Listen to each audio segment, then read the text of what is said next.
Welcome on my show, Babak and Farhaj. Let's start your journey as a child.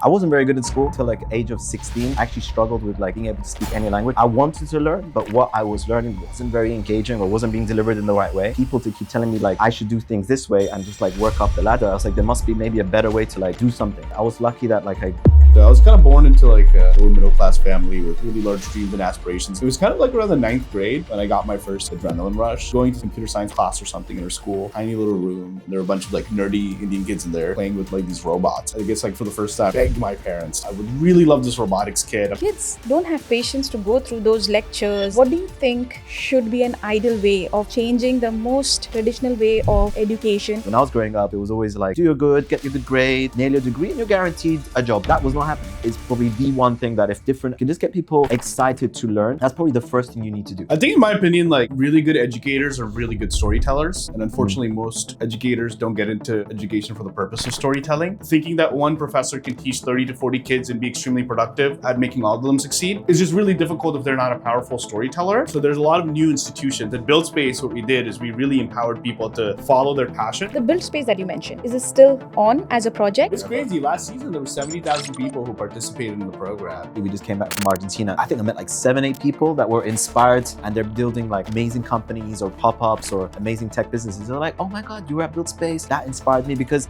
So now build space is gone. What's the next story? we left just kind of a little while before. The 6-week really intensive one called Solana Core that helped developers go from zero to being job ready. There's a lot of transaction already happening of physical products with the cryptocurrencies. And we saw this in Argentina.